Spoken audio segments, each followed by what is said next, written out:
I believe it was the great Winston Churchill who said, "You've got to give the people what they want."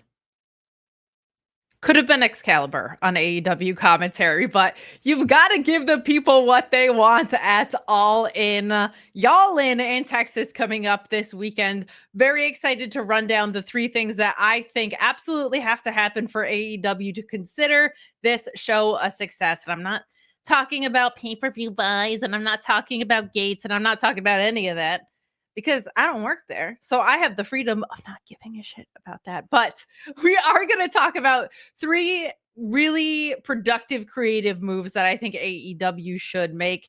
There's one that I feel like everybody views as a non-negotiable, and we are going to talk about that too. But I also just wanted to ask you guys to leave a thumbs up on this video, to subscribe if you would be so kind and you are not subscribed yet. And I did just want to thank you for the support on my last video. Was incredible. I had so many kind comments about it.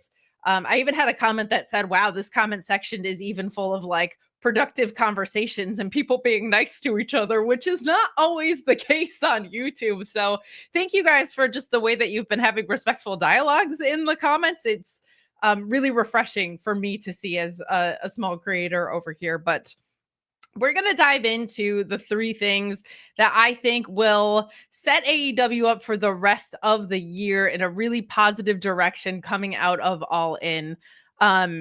These are just my opinions. If you have opinions, do let me know in the comments, because I want to know what you agree with that I say, what you disagree with, things that I'm leaving out. I'm intrigued to see what happens. And to kind of pull back here, I think a lot of times, especially last year, but the year before as well, AEW has like a really great run through even All Out and then just falls off. Now, 2 years ago, I think the Continental Classic like kind of kept them back up. But I think last year the fall off was really, really hard. And I would just say that the first 7 months of the year for AEW have been an incredible recovery and turnaround from that. I think everything feels more meaningful. I think they got back to being the alternative to WWE. Like WWE is doing what they do best really well right now. Stay in your own lane about what you are, and that's been a renewed in-ring focus, a renewed focus on like I don't want to say like more adult, but like more mature storytelling in some aspects with more nuances, that things that their diehard audience appreciates. Not every wrestling fandom is the same, and I think we're starting to see that become more and more clear. But like you should be in service to your fans, not potential fans, not whatever, because I think, and I've said this before, but AEW is its most successful when they book for the sickos and they contextualize for the casuals. When they don't do that, it feels like they're betraying who they are, like who their identity is as a wrestling promotion. And when they don't contextualize for the casuals, people who are trying to get invested in your product are like, I don't know this New Japan lore. I don't know who Hechicero is. He seems awesome. But so I think they've gotten to a really great balance of that, a really great balance of that. So let's see how we can prevent that October fall off, shall we? I think the first one that I want to talk about is you have to have a plan for Athena in place coming out of this weekend. Now, this is under the assumption that she drops her ROH title. Maybe they want to push her to 1,000 days. Maybe they don't. But this is her home state of Texas. She needs to have a big presence, and you need to cash in on everything that you've built up with her with this massive ROH title reign. And people will try and diminish it because, like, it's only ROH, and there isn't a lot of care given to the ROH product. I will say that. But at the same time, she's the winningest champion in this promotion's history, man or woman.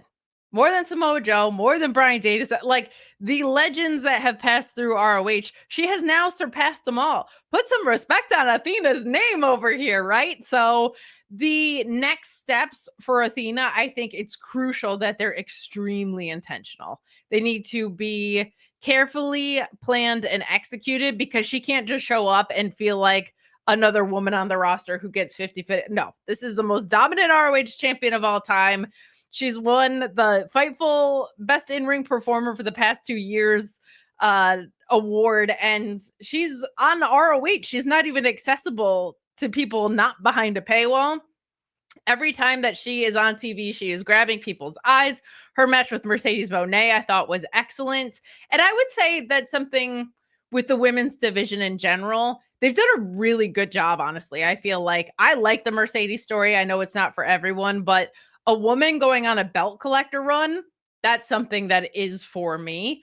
Toni Storm, most successful character in women's wrestling, maybe all of wrestling over the past couple of years, a 4-time champion. She's unbelievable.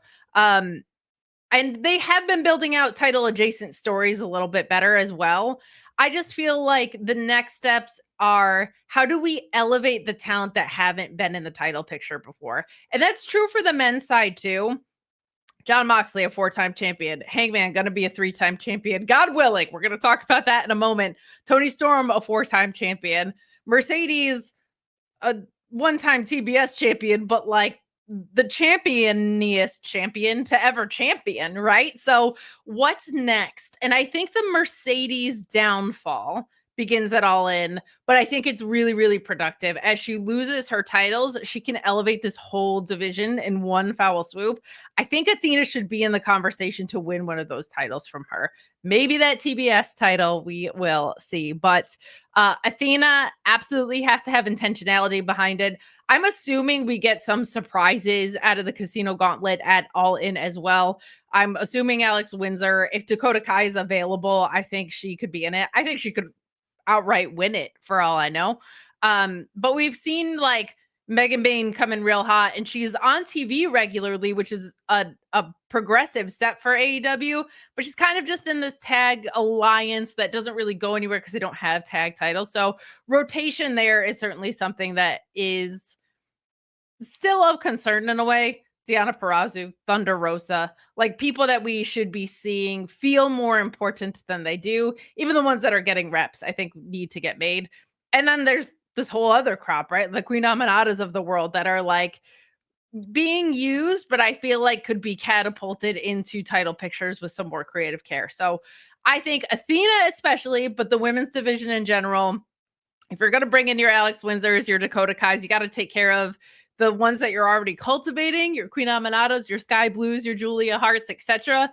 And also keep those new names feeling fresh in the fold and just having plans. That's something that AEW has gotten a lot better at in general, is bringing in those free agents. There were plans for Mike Bailey. There were plans for Josh Alexander. There were plans for this Jet Speed team, Kevin Knight being in there, right? So they've signed people with more intentionality on screen. Want to make sure that that carries over into the women's division as well.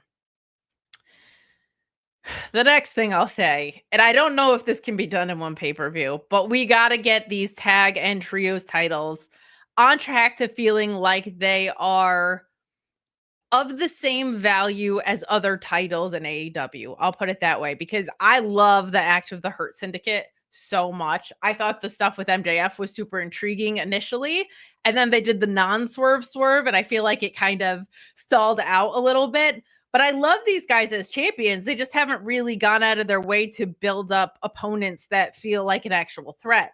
When they were proper heels a little bit more and going around beating all your fan favorites, I thought that was cool, but it didn't really lead to the next step. And I think what happened is, like me, everybody else just finds these guys really cool. So they started getting these more babyface reactions, and MVP has been trying to kind of toe the line with his promos to keep them in that hot tweener role.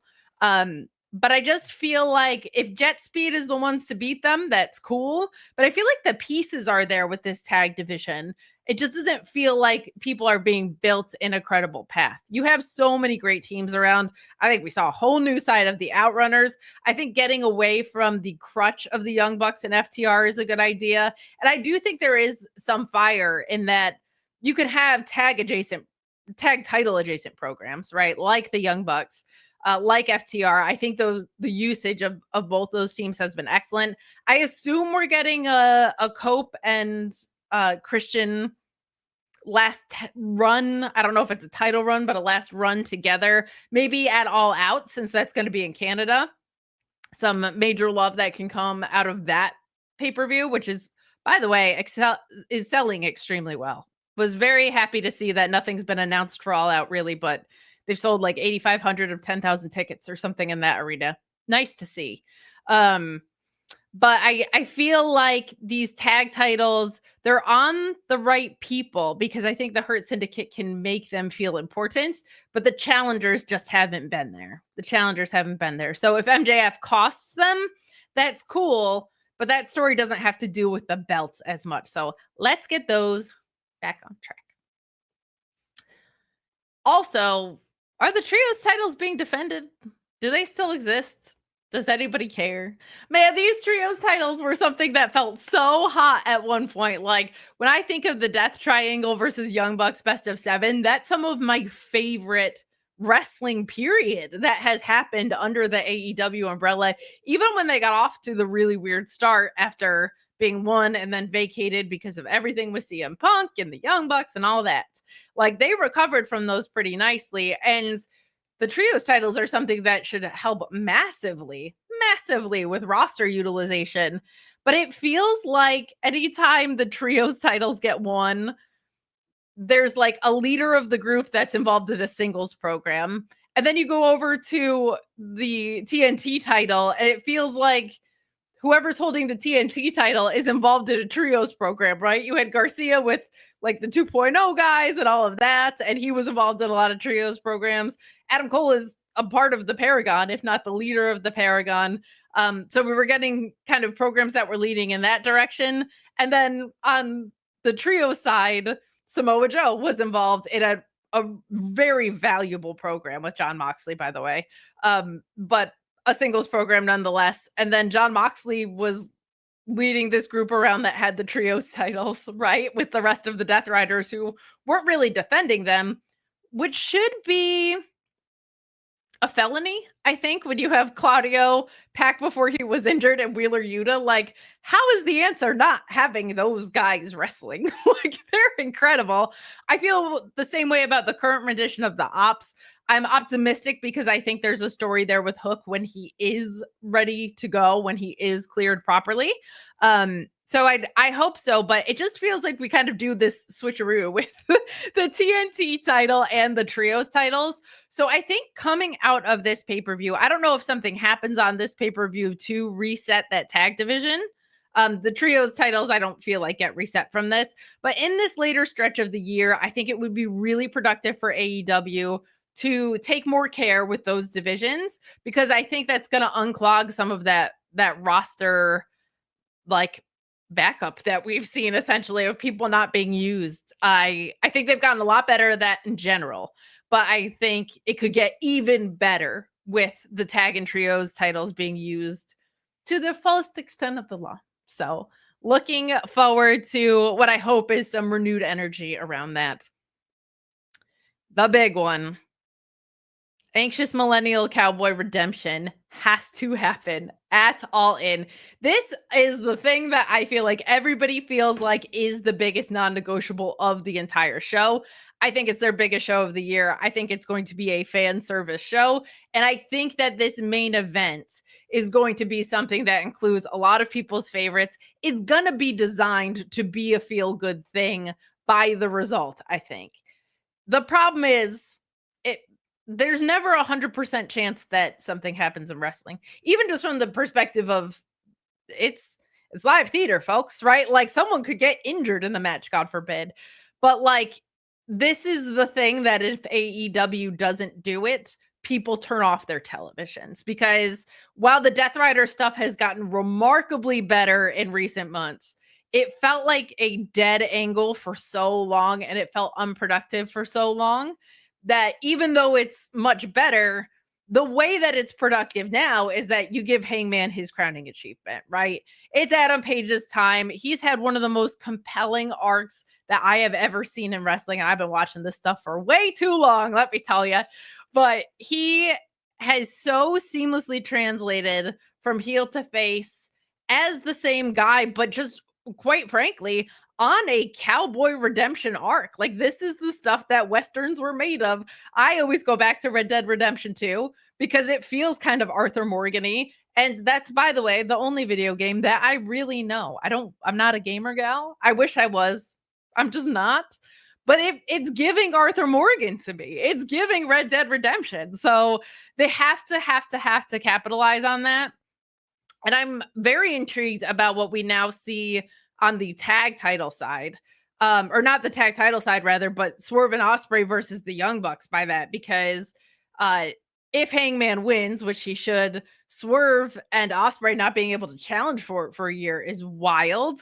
And also the Young Bucks giving up their EVP ship is also pretty wild. So I think the implications of that having an effect on the main event is something that's a very, very interesting through line of the All In card. But man, it is just Hangman Page's time. People are going to be throwing remotes at their television if this doesn't happen. You see all those videos of grown men like breaking their TVs when their favorite sports teams lose. That's going to be what this is. And whilst I appreciate that level of heat, this ain't the time for it. Let's cash in on Hangman having his moment. Let's have so many of his friends that he's made good with in his corner when he does it. I feel like that's going to be an all-time moment. And let me just also say, I'm so impressed by Hangman Page's storytelling. And I know AEW has the rap of like, it's matches, not moments. I don't think that's true anymore. And the one person it's never been true for is Hangman Page. That guy had a pure babyface story told so well and for a long period of time with Kenny Omega, and he crushed it as like the pure babyface in that regard. He had this character arc that went on this insane journey with Swerve before we even got to him working his way back to the title as the nastiest top heel in the company. Now, you could certainly make arguments for like, well, Jon Moxley is the champion of the heel. That's your top heel. Understood. MJF, a classic top heel, right? But for me, like, that transformation was incredible. And you have this super powerful moment where Hangman finally beat Swerve last year in one of the most brutal death matches you'll ever see, and he's not satisfied. So many people talked about how incredible that match was, and they should. It was an unforgettable match. But what I was so thankful for was I was Alex Pulowski's co-host on the Fightful post show for that, and he was like, did you notice his reaction of him winning and not feeling what he thought he was going to feel? He was apoplectic. And that was kind of the start of this redemption arc. I would encourage you to go back and look that up because it was pretty wild. But now we're back to him winning as a babyface, hopefully again. And he's a completely different babyface than the first time around. This guy has used the vehicle of pro wrestling to make some of the most unforgettable pro wrestling moments. Hangman Page, my goodness, what a pro wrestler. And to be totally honest, while I appreciated and genuinely really liked the first time around with Hangman Page as a face, I wasn't as in on it as everybody else was. I still liked it a lot, and I still was so appreciative of the story that we got with him and Omega. But this version of him is unreal to me. I've absolutely loved every moment of it. Do the right thing, AEW, at All In. Make Hangman Page your new world champion. I'm so excited for this card. I think the build has been fantastic. I think AEW isn't getting enough credit this year for how good the pacing of their pay-per-view builds have been. It was a huge obstacle in 2024. They scaled from like 4 pay-per-views to like 10 very quickly. And I think it caused a lot of wrenches in the gears of their annual cadence. This year, completely different. Everything has had great builds, especially their big ones. Revolution had great stories going into it. This has amazing stories going into it. I really think they've ironed out how to patchwork between all of these pay-per-views, and they're on a heater. They're on a heater. So let's hope that the 3 things that I feel like would be very productive moves coming out of All In happen. Do you agree with me or disagree with me? Do you think there are huge things that I'm missing? What are your top 3 things that you want to see come out of this pay-per-view? Let me know in the comments. thank you so much for all the support you've shown me. I really, really do appreciate it. It goes a long way. So please do leave a thumbs up on your way out. It means a whole heck of a lot. And subscribe if you like this content. We will see you for the next one.